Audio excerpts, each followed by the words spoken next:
Good morning friends, నేను మీ సాయి మల్లేష్ని మాట్లాడుతున్నాను. ముందుగా మా ఛానల్ సబ్స్క్రైబ్ చేసి లైక్ చేసి షేర్ చేయండి. అదేవిధంగా ఈరోజు వార్తల్లోని ముఖ్యాంశాలు తెలుసుకుందాం. వెలుగు దినపత్రిక. పహల్గామ్ దాడి చెత్త పని, America president Donald Trump. India Pak మధ్య కొన్నేళ్లుగా వివాదం, కాశ్మీర్ విషయంలో మేము కలగజేసుకోం, పరిష్కారం వారి చేతుల్లోనే ఉందని కామెంట్. ఈ విధంగా అమెరికా అధ్యక్షుడు ట్రంప్ మాట్లాడుతున్నారు. పహల్గామ్ దాడి చెత్త పని, అదే ఉగ్ర దాడి చేసిన సందర్భాన్ని చెత్త పని, ఆ విధంగా జరిగేది లేకుంటే వాళ్ళు ఆ నిర్ణయాలకు ఉగ్రదాడి అనేది అన్నట్టుగా మాట్లాడుతూనే ఈ విధంగా కాశ్మీర్ విషయంలో పాకిస్తాన్ ఇండియా మధ్య కొన్నేళ్లుగా జరుగుతుంది యుద్ధం, అది మేము కలగజేసుకోబోము అన్నట్టుగా చెప్పుకొస్తుంది. ఈ విధంగా ట్రంప్ ఇందులో ఇన్వాల్వ్ కామన్నట్టుగా చెప్తున్నట్టుగా చూడవచ్చు. ఈ సందర్భంగా కర్రెగుట్టలో భారీ ఎన్కౌంటర్, 30 మందికి పైగా మావోయిస్టుల మృతి, అధికారికంగా ప్రకటించని పోలీసులు. 5 రోజులుగా భద్రతా బలగాల కూంబింగ్, నావిక్ జీపీఎస్ డ్రోన్ల సాయంతో ముందుకు, హెలికాప్టర్ల ద్వారా ఆయుధాలు సరుకులు సరఫరా, కాల్పులు బాంబు పేలుళ్లతో భయాందోళనలో గిరిజనులు. మావోయిస్టు అగ్రనేత హిడ్మా లక్ష్యంగానే ఆపరేషన్. గతంలో పలు ఎన్కౌంటర్ల నుంచి తప్పించుకున్న హిడ్మా మావోయిస్టుల ప్రతి దాడిలో గాయపడిన జవాన్ల కోసం సామాగ్రి తీసుకొచ్చిన హెలికాప్టర్ దండకారణ్యంలో బలగాల కూంబింగ్.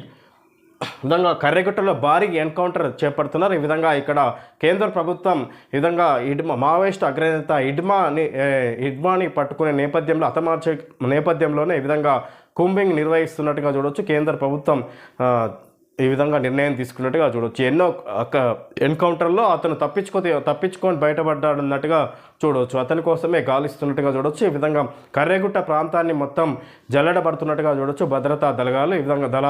ఈ విధంగా ఇక్కడ ఈ భద్రతా దళాలకు సరుకులు, ఈ విధంగా ఆహారం, ఈ విధంగా యుద్ధ సామాగ్రిని హెలికాప్టర్ ద్వారా అందజేస్తున్నట్టుగా చూడవచ్చు. ఈ విధంగా జీపీఎస్, అదేవిధంగా డ్రోన్ కెమెరాల ద్వారా ఈ విధంగా వాళ్ళ మావోయిస్టులకు ఈ కూంబింగ్ నిర్వహిస్తున్నట్టుగా చూడవచ్చు భద్రతా దళాలు. మావోయిస్టు అగ్రనేత హిడ్మా దళాన్ని పట్టుకోవడమే లక్ష్యంగా స్పెషల్ ఆపరేషన్ చేపట్టిన భద్రతా బలగాలు కర్రెగుట్టలో కాల్పుల మూత మోగిస్తున్నాయి. గుట్టలను చుట్టుముట్టి 5 రోజులుగా కూంబింగ్ నిర్వహిస్తున్నాయి. ఈ క్రమంలో శనివారం ఉదయం ఛత్తీస్గఢ్ వైపు జరిగిన భారీ ఎన్కౌంటర్లో 30 మందికి పైగా మావోయిస్టులు మృతి చెందారనే వార్తలు వస్తున్నాయి. కర్రెగుట్టలోని ఆదివాసీల ద్వారా ఈ సమాచారం అందుతున్నప్పటికీ పోలీసులు మాత్రం అధికారికంగా ధృవీకరించలేదు. కర్రెగుట్టలో 3 మహిళా మావోయిస్టులు మాత్రమే ఎన్కౌంటర్లో మరణించినట్టు బస్తర్ ఐజీ సుందర్ రాజ్ గురువారం ప్రకటించారు. ఆ తర్వాత పోలీసుల నుంచి ఎలాంటి సమాచారం లేదు. కర్రెగుట్టలో మావోయిస్టులు దాక్కున్నారన్న సమాచారంతో దాదాపు 10,000 మందితో కూడిన భద్రతా బలగాలు ఈ నెల 21న రంగంలోకి దిగాయి. ఈ విధంగా ఇక్కడ మావోయిస్టులో ప్రతిదాడిలో గాయపడిన జవాన్, ఈ విధంగా ఇక్కడ మావోయిస్టులకు ఈ భద్రతా దళాలకు మధ్య ఇక్కడ భారీ ఎన్కౌంటర్ జరుగుతుంది. ఈ విధంగా ఇందులో 30 మంది మావోయిస్టులు మరణించారని అక్కడున్న గిరిజనులు తెలియజేసిన సమాచారం ఇది. ఇక్కడ పోలీసులు మాత్రం అధికారికంగా ఎలాంటి సమాచారం తెలియజేస్తలేరు. ఈ విధంగా ఒక 3 మావోయిస్టు మహిళలు మాత్రమే చనిపోయినట్టు గురువారం ప్రకటన వచ్చింది అధికారికంగా. ఇక్కడ అప్పటి నుంచి ఎలాంటి ప్రకటన రాలేదన్నట్టుగా చూడవచ్చు అధికారికంగా. ఈ విధంగా కర్రెగుట్టలో మావోయిస్టు అగ్రనేత హిడ్మా దళం ఉన్నదన్న సమాచారంతో ఈ విధంగా కేంద్ర ప్రభుత్వం భద్రతా బలాలతోటి ఈ విధంగా కూంబింగ్ నిర్వహిస్తుంది. ఈ విధంగా 10,000 మంది భద్రతా దళాలతోటి ఈ కూంబింగ్ నిర్వహిస్తున్నట్టుగా చూడవచ్చు. మొత్తం మీద మావోయిస్టుల ఏరివేతకు ఈ నిర్ణయం తీసుకున్నట్టుగా చూడవచ్చు. ఈ విధంగా కేంద్ర ప్రభుత్వం. యాక్షన్ షురూ, టెర్రరిస్టుల ఇండ్ల పేల్చివేత, కాశ్మీర్లో ఉగ్రవాదుల ఏరివేత ముమ్మరం, దక్షిణ కాశ్మీర్లో 14 మంది టెర్రరిస్టుల లిస్టు విడుదల, దేశవ్యాప్తంగా కొనసాగుతున్న పాకిస్తాన్ పౌరుల గుర్తింపు వెనక్కి వెళ్ళిపోయేందుకు ఇయాల్నే డెడ్ లైన్, అక్రమంగా ఉంటున్న బంగ్లాదేశీల కోసము గాలింపు, బార్డర్లో కొనసాగుతున్న కాల్పులు, బంకర్లలోకి జనం, రక్షణ మంత్రి రాజ్నాథ్తో ఆర్మీ చీఫ్ ద్వివేది భేటీ, అహ్మదాబాద్లో పోలీసులు అదుపులోకి తీసుకున్న బంగ్లాదేశ్ అక్రమ వలసదారులు. ఈ విధంగా ఇక్కడ యాక్షన్ షురూ అయింది. ఈ విధంగా కాశ్మీర్లో ఉన్న ఉగ్రవాదుల నివాసాలను పూర్తిగా ధ్వంసం చేస్తుంది, బాంబులు పెట్టి పేల్చేస్తున్నట్టుగా చూడొచ్చు. ఈ విధంగా మన భద్రతా దళాలు ఉన్నట్టుగా చూడవచ్చు. ఈ విధంగా ఇక్కడ పూర్తిగా ఉగ్రవాదులు ఎక్కడ దాక్కున్నా ఏరివేతకు సిద్ధంగా ఉన్నట్టుగా చూడవచ్చు. ఈ విధంగా వాళ్ళ ఏరివేతకు ప్రయత్నాలు జరుగుతున్నాయి అన్నట్టుగా ముమ్మరంగా ప్రయత్నిస్తున్నట్టుగా చూడవచ్చు. ఈ విధంగా పాకిస్తానీలు, అదేవిధంగా బంగ్లాదేశీలు కూడా ఈ అక్రమంగా ఉండి ఇండియాలో నివాసం ఉంటున్న వాళ్ళని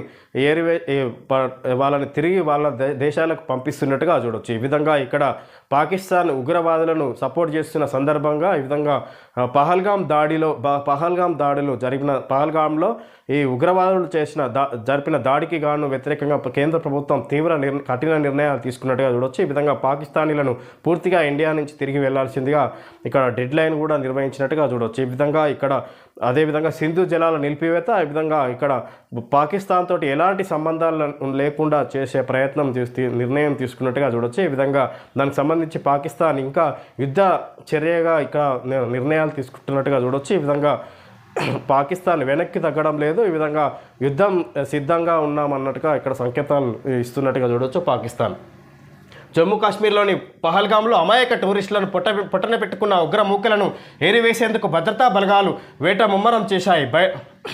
బైసరంలో నెత్తుటేర్లు పారించిన టెర్రరిస్టుల కోసం ఒకవైపు గాలింపు కొనసాగిస్తూనే మరోవైపు లోకల్ టెర్రరిస్టుల భరతం పట్టేందుకు సిద్ధమయ్యాయి. ఇందులో భాగంగా దక్షిణ కాశ్మీర్లో మొత్తం 14 మంది యాక్టివ్ టెర్రరిస్టులను గుర్తించిన ఆర్మీ వారి పేర్లతో కూడిన లిస్టును శనివారం విడుదల చేసింది.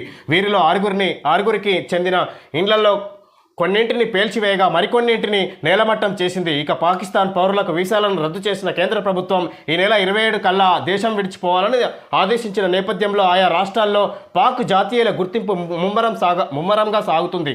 ఇప్పటికే 200లకు పైగా మంది పాకిస్తాన్ పౌరులు అటారీ బార్డర్ గుండా వారి దేశానికి వెళ్ళిపోగా 400లకు పైగా ఇండియన్లు వాగా బార్డర్ దాటి ఇటువైపు చేరుకున్నారు. అలాగే దేశంలో అక్రమంగా ఉంటున్న బంగ్లాదేశ్ పౌరుల కోసము ఆయా రాష్ట్రాల అధికారులు సోదాలు చేస్తున్నారు. గుజరాత్లో 1000 మందికి పైగా బంగ్లా జాతీయులను అదుపులోకి తీసుకున్నారు.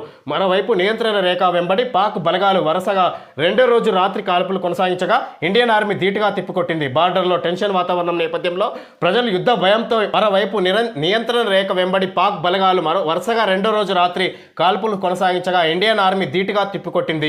బార్డర్లో టెన్షన్ వాతావరణం నేపథ్యంలో ప్రజలు యుద్ధ భయంతో బంకర్లలోకి వెళ్లేందుకు ఏర్పాట్లు చేసుకుంటున్నారు. పహల్గాం టెర్రర్ దాడితో తమకు సంబంధం లేదని పాక్ మరోసారి ప్రవచనాలు వల్లించింది. ఎలాంటి పరిస్థితినైనా ఎదుర్కొనేందుకు సిద్ధమని ప్రగల్భాలు పలికింది. ఈ నేపథ్యంలో జమ్మూ కాశ్మీర్లో పర్యటించి వచ్చిన army chief general Upendra Dwivedi శనివారం ఢిల్లీలో రక్షణ మంత్రి రాజ్నాథ్ సింగ్తో భేటీ అయ్యారు. ఈ నేపథ్యంలో జమ్మూ కాశ్మీర్లో పర్యటించి వచ్చిన army chief general Upendra Dwivedi శనివారం ఢిల్లీలో రక్షణ మంత్రి రాజ్నాథ్ సింగ్తో భేటీ అయ్యారు. ఈ విధంగా టెర్రర్ అటాక్పై తటస్థ విచారణకు సిద్ధం పాక్ ప్రధాని షెహబాజ్ షరీఫ్.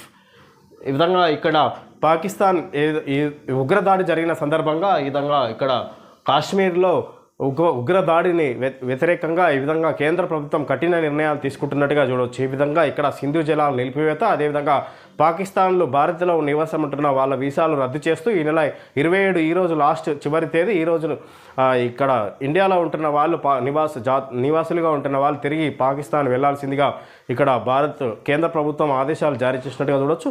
అక్కడ పాకిస్తాన్లో ఉంటున్న వాళ్ళు కూడా తిరిగి ఇండియాకు వస్తున్నట్టుగా చూడవచ్చు. ఈ విధంగా కఠిన నిర్ణయాలు తీసుకుంటున్నట్టుగా చూడవచ్చు. ఈ విధంగా మరొకసారి ఉగ్రదాడి జరగకుండా ఉండేందుకు భారత్ కీలక నిర్ణయాలు తీసుకుంటున్నట్టుగా చూడవచ్చు. దానికి ప్రతిస్పందనగా ఈ ఉగ్రదాడిలో మాకు ఎలాంటి సంబంధం లేదు అంటూ చెప్తూనే మేము ఎలాంటి దాడికైనా ఎలాంటి యుద్ధానికైనా సిద్ధంగా ఉన్నామన్నట్టుగా ఎలాంటి నిర్ణయానికైనా సిద్ధంగా ఉన్నామన్నట్టుగా పాకిస్తాన్ వాళ్ళ నిర్ణయాలను వెల్లడిస్తుంది. ఈ విధంగా యుద్ధానికి సిద్ధంగా ఉన్నాం అన్నట్టుగా ఇక్కడ సంకేతాలు తెలియజేస్తున్నట్టుగా చూడవచ్చు పాకిస్తాన్.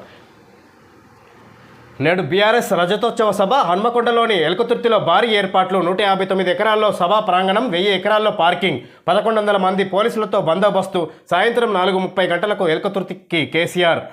ఈ విధంగా నేడు బీఆర్ఎస్ రజతోత్సవ సభ నిర్వహిస్తుంది. దానికి ముఖ్య అతిథిగా కేసీఆర్ హాజరై మాట్లాడబోతున్నట్టుగా చూడవచ్చు. ఈ విధంగా ఈరోజు సాయంత్రం 4:30 గంటలకు కేసీఆర్ చేరుకొని అక్కడ ఉపన్యాసం భారీ బహిరంగ సభను ఉద్దేశించి మాట్లాడనున్నట్టుగా చూడవచ్చు కేసీఆర్.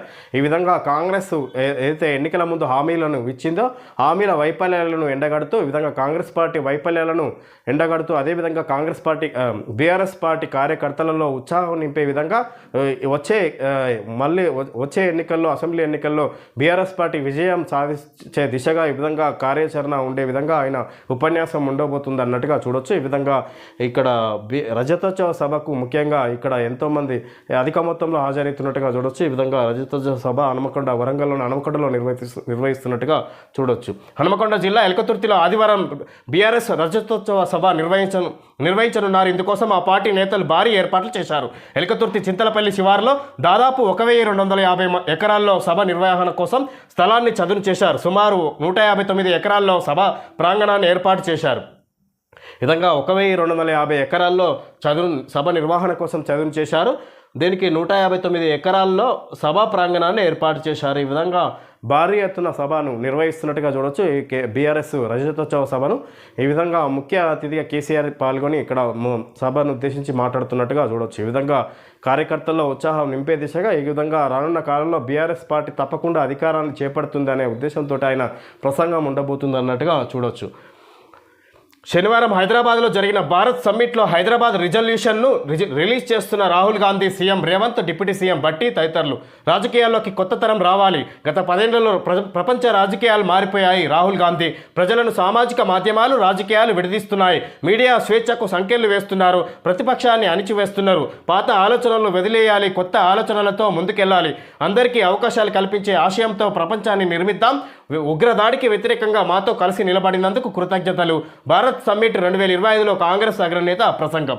ఈ విధంగా రాజకీయాల్లోకి కొత్త తరం రావాలి. ఈ విధంగా పాత ఆలోచనలు పనిచేయవు. ఈ విధంగా కొత్త ఇప్పుడు ఇక్కడ రాజకీయంలోకి ఇక్కడ ఈ సోషల్ మీడియా, అదేవిధంగా ఇక్కడ రాజకీయాలు విడదీస్తున్న సామాజిక మాధ్యమాలు ప్రజలను రాజకీయాలను విడదీస్తున్నాయి అన్నట్టుగా చెప్పుకొస్తారు. ఈ విధంగా ఇక్కడ కొత్త ఆలోచనలతోటి ముందుకెళ్ళాలి. కొత్త తరానికి అవకాశాలు ఇవ్వాలి రాజకీయంలో అన్నట్టుగా చెప్పుకొస్తారు. ఈ విధంగా గత 10 సంవత్సరాల కింద ఉన్న విధానాలు ఇప్పుడు పనిచేయవు. కొత్త విధానాలను పాటిస్తూ ముందుకెళ్ళాలన్నట్టుగా చెప్పుకొస్తారు. తమ అభిప్రాయాలను నొక్కేస్తుంది కేంద్ర ప్రభుత్వం. ఈ విధంగా ఇక్కడ ఎలాంటి నిర్ణయాలను మన నిర్ణయాలను పక్కన పెట్టి ఏకదాటిగా వాళ్ళ నిర్ణయాలకు అనుగుణంగా పనిచేసుకుంటూ వెళ్తుంది. ఈ విధంగా అన్నట్టుగా ఇక్కడ బీజేపీని ఉద్దేశించి మాట్లాడిగా చూడొచ్చు. ఇక్కడ రాహుల్ గాంధీ ఈ విధంగా ఉగ్రదాడికి వ్యతిరేకంగా మాతో కలిసి నిలబడినందుకు కృతజ్ఞతలు. భారత్ సమ్మిట్ 2025లో కాంగ్రెస్ అగ్రనేత రాహుల్ గాంధీ మాట్లాడిగా చూడొచ్చు. చేయాల్సింది చాలా ఉంది. 20,000 కోట్లతో దేశంలోనే అతిపెద్ద రుణమాఫీ చేసినాం. రేవంత్ రెడ్డి, సాగుకు యోగ్యమైన ప్రతి ఎకరాకు రైతు భరోసా ఇస్తున్నాం. విద్య, వైద్యం, ఉపాధికే ఫస్ట్ ప్రయారిటీ. తెలంగాణ బ్రాండ్ అంబాసిడర్లుగా రాష్ట్ర గొప్పతనాన్ని ప్రపంచానికి చాటండి. భారత్ సమ్మిట్లో సీఎం పిలుపు.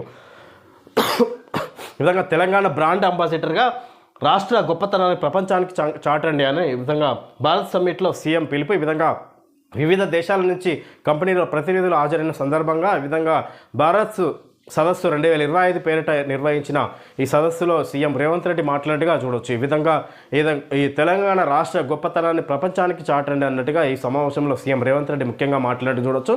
ఈ విధంగా 20,000 కోట్లతో దేశంలో రుణమాఫీ చేసినాం అన్నట్టుగా అతిపెద్ద రుణమాఫీ చేసినామని మాట్లాడుతున్నారు. రైతు భరోసా కింద ప్రతి ఎకరాకు నిధులు ఇస్తున్నాం, రైతులకు రైతు భరోసా కింద అందిస్తున్నాం అన్నట్టుగా ఇక్కడ విద్యా, వైద్యం, ఉపాధికే ఫస్ట్ ప్రయారిటీ. తెలంగాణ బ్రాండ్ అంబాసిడర్లుగా రాష్ట్ర గొప్పతనాన్ని ప్రపంచానికి చాటండి సీఎం రేవంత్ రెడ్డి పిలుపునిచ్చినట్టుగా చూడొచ్చు. కాళేశ్వరం ఈఎన్సీ హరిరాంపై అక్రమాస్తుల కేసు అదుపులోకి తీసుకున్న ఏసీబీ, విజిలెన్స్, ఎన్డీఏసీ నివేదికల ఆధారంగా రంగంలోకి హరిరాం, ఆయన బంధువుల ఇళ్లలో సోదాలు. విల్లాలు, ప్లాట్లు, వ్యవసాయ భూములు ఉన్నట్లు గుర్తింపు. ఇవాళ కూడా తనిఖీలు కొనసాగే అవకాశం. హరిరాం భార్య అనిత కూడా ఇరిగేషన్ శాఖలో డిప్యూటీ ఈఎన్సీ. ఈ విధంగా కాళేశ్వరం ఈఎన్సీ హరిరాంపై ఈ విధంగా అక్రమాస్తుల కేసు, ఈ విధంగా అక్రమాస్తుల ఆరోపణలు రావడంతో ఏసీబీ ఈయనపై సోదాలు నిర్వహించింది. ఈ విధంగా భారీగా కాళేశ్వరం ప్రాజెక్టు చేపట్టిన రోజుల్లో ఈయన పాత్ర ముఖ్యంగా ఉన్నట్టుగా చూడొచ్చు. ఈ విధంగా కాళేశ్వరం ఈఎన్సీగా పనిచేసి హరిరాం ఈయన 1,000 కోట్ల ఆస్తుల రూపాయలు అక్రమంగా సంపాదించుకున్నాడన్నట్టుగా ఆరోపణలు రావడంతో ఏసీబీ అధికారులు ఈ విధంగా దాడిని నిర్వహించినట్టుగా చూడొచ్చు. ఈ విధంగా దాడిలో ముఖ్యంగా అక్రమాస్తులు 1,000 కోట్ల రూపాయలు బయటపడ్డాయి అన్నట్టుగా చూడొచ్చు. తద్వారా ఆయన అరెస్ట్ చేసినట్టుగా కూడా వార్త చూడొచ్చు మనం. ఆయన భార్య కూడా డిప్యూటీ ఈ ఇరిగేషన్ శాఖలో డిప్యూటీ ఈఎన్సీగా పనిచేసింది. ఆయన భార్య అనిత కూడా ఇరిగేషన్ శాఖలో డిప్యూటీ ఈఎన్సీగా పనిచేసినారు అన్నట్టుగా చూడొచ్చు. కాళేశ్వరం అక్రమార్కులపై ఏసీబీ గురిపెట్టింది. ప్రాజెక్టులో కీలకంగా పనిచేసి అడ్డగోలుగా సంపాదించారనే ఆరోపణలు వస్తున్న ఇరిగేషన్ అధికారులపై కొరడా జులిపిస్తుంది. Vigilance, national dam safety authority, NDSA నివేదికల ఆధారంగా రంగంలోకి దిగిన ఏసీబీ కాళేశ్వరం ప్రాజెక్టులో కీలకంగా వ్యవహరించిన engineering chief ENC Bhukya Hariram ఆస్తుల లెక్కలు తీస్తుంది. హరిరామ్పై ఆదాయానికి మించిన ఆస్తుల కేసు నమోదు చేసిన ఏసీబీ అధికారులు శనివారం ఉదయం ఆయనను అదుపులోకి తీసుకున్నారు. హరిరామ్ ఇండ్లు, ఆఫీసులతో పాటు బంధువుల ఇండ్లలో తనిఖీలు చేపట్టారు. ఈ విధంగా కాళేశ్వరం ప్రాజెక్టులో ఈఎన్సీ అధికారిగా పనిచేసినట్టు అప్పుడు బీఆర్ఎస్ పార్టీ కాళేశ్వరం ప్రాజెక్టు చేపట్టినప్పుడు ఈయన ఈఎన్సీ అధికారిగా ఉన్నాడు. ఆ సమయంలో వేల కోట్ల రూపాయలు అక్రమంగా సంపాదించుకున్నాడు అన్నట్టుగా చూడొచ్చు. ఈ విధంగా ఆరోపణలు వస్తున్న నేపథ్యంలో ఏసీబీ ఈ దాడులను వ్యతిరేకంగా ఈ విధంగా సోదాలు నిర్వహించినట్టుగా చూడవచ్చు. ఈ విధంగా అన్ని అక్రమాస్తులు కూడబెట్టారన్నట్టుగా బయటకు వచ్చి రావడంతో అతన్ని అరెస్ట్ చేసినట్టుగా చూడవచ్చు. ఆయన భార్య కూడా ఈ ఈఎన్సీ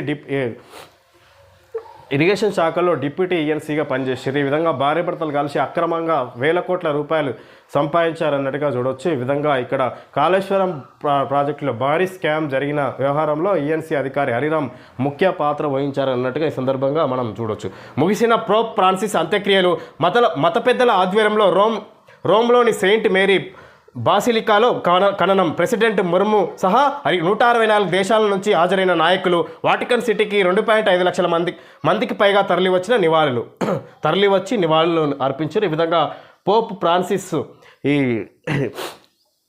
ఫ్రాన్సిస్ ఇటలీలో ఈ విధంగా మన ప్రపంచవ్యాప్తంగా పేరొందిన పోప్ ఫ్రాన్సిస్ ఈ విధంగా క్రైస్తవ మతానికి సంబంధించి ఈయన ముఖ్య ప్రవక్తగా పనిచేసిన వ్యక్తి. ఈ విధంగా ఇక్కడ పేదల కోసమే ఎన్ని ఉపన్యాసాలు ఉండేదన్నట్టు ఈ విధంగా ఎందరో అభిమానాలు దోచుకున్న వ్యక్తిగా ఇక్కడ పేరొందిండి.